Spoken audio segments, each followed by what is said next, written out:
It's such a gorgeous day. I'm all over the place today because I came out to sow lots of seeds in the greenhouse. I've got them here with me. And then I spotted a few plants that I haven't yet dealt with, and I thought I must find a place for them. And this area here, this has been just left for the last few years.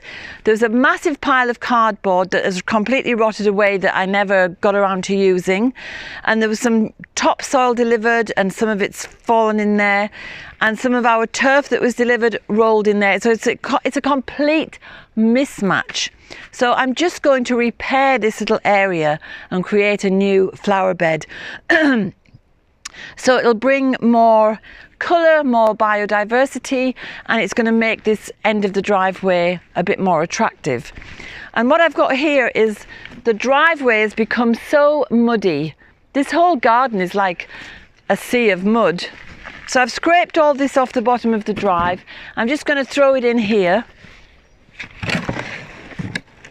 Oh, it's so wet and heavy.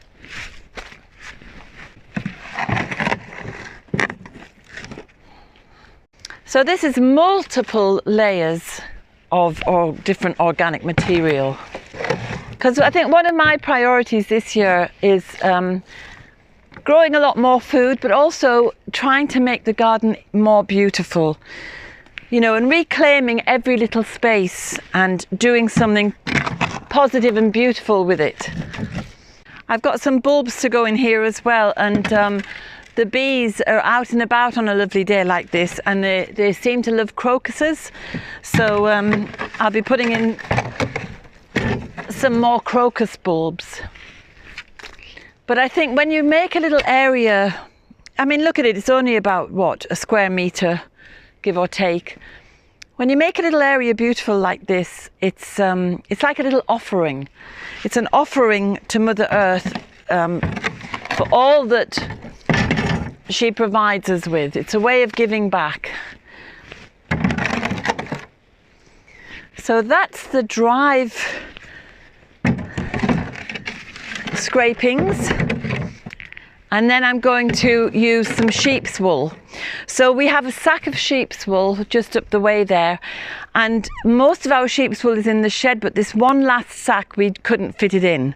And it's been left outside. And it's almost rotted. It's just falling to pieces now. It doesn't look like a fleece anymore. So I'm going to throw lots of this in here as well.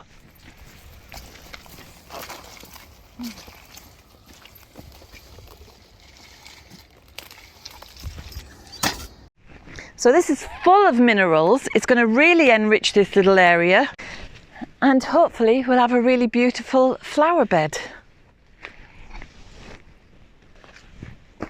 Do you know, it's an absolute scandal really that all this wool, rather than it going to make clothing for people, it just goes into waste.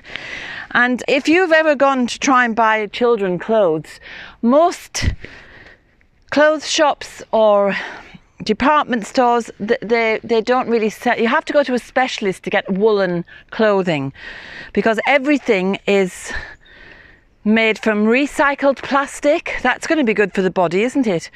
Or it's made from these other synthetic fabrics and acrylics. And you know, wool is fire retardant and it's water repellent. And so, it's natural, so it helps the body to breathe. And yet we're wrapping our children up in these horrible synthetic fabrics that, you know, they'll burst into flames if anything should happen with an open flame or a fireplace. All this beautiful wool, there's nobody, hardly anybody milling it anymore now. And yet this is what kept us warm for thousands and thousands of years. We have a wool shop in Clifton, in Galway. It's the only wool shop as far as I know in our location, and all the wool in there is acrylic. It's not proper wool. So it's very hard to get unless you spin it yourself to make your own woolen garments.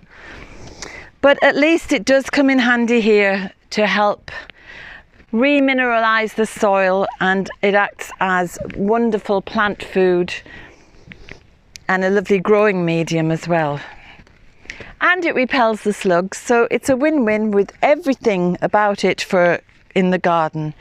Yeah, so if you live in the UK or in Ireland and you would like to get some sheep's wool, but you live in a town, just find out where your nearest sheep farmers are and go and ask them. They'll be delighted to get rid of it.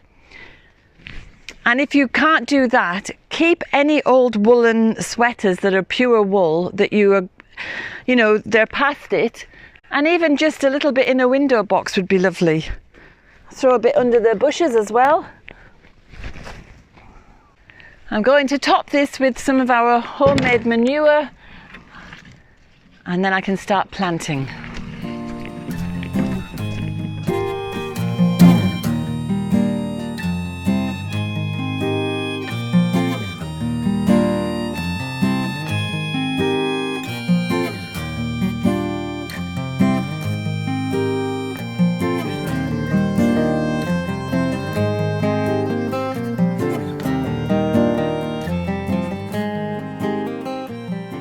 So I've covered the sheep's wool with lots of homemade compost, and these are the few things that I have that need to go in somewhere, so I'm just going to pop them in.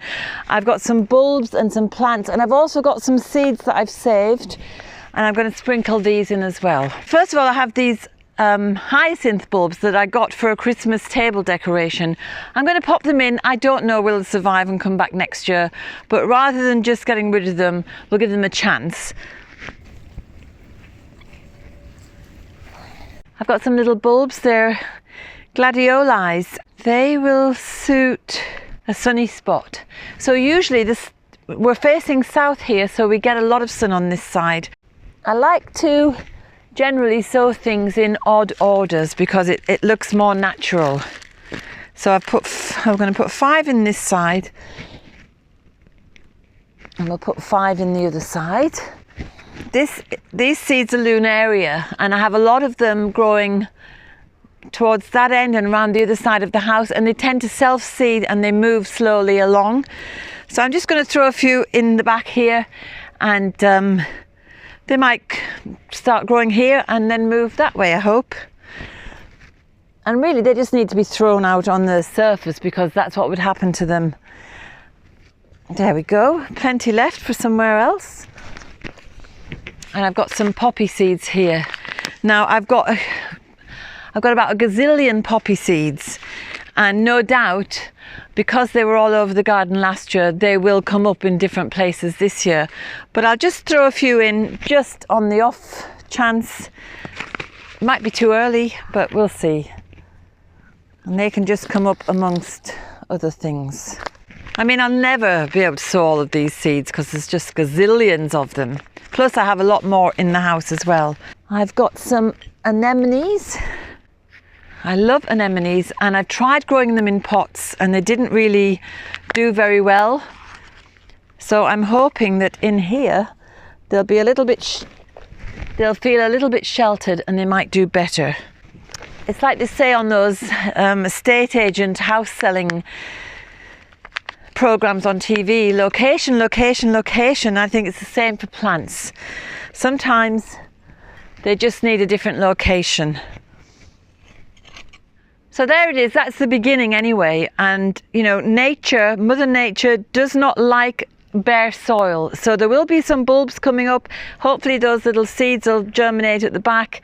And then when the narcissi die down again, and the hyacinths, we can put some other things in there. I do actually have a little shrub that I might put in as well. So anyway, it distracted me from my seed sowing in the greenhouse. I'm going to go back to that now, and I hope this just makes you think that even if you have an old window box that's doing nothing, or any kind of little spare patch of ground, do reclaim it, put in some plants that the bees like, and these are all flowering plants, and the bees will enjoy it, and I will enjoy the beauty of it when it's all in flower. So I'm going to make hay while the sun shines, get my seeds sown, and I'll see you next week. I hope you enjoyed today's film. If you did, subscribe and hit the bell for notifications. And have a look at the website danusirishherbgarden.com for more information about us and about the herbal medicine courses I offer and the Wise Woman Way training. And if you go to the shop, you can find the books, the weed handbooks and other herbal goodies. And remember, we put a new film out every Sunday. So looking forward to seeing you next week.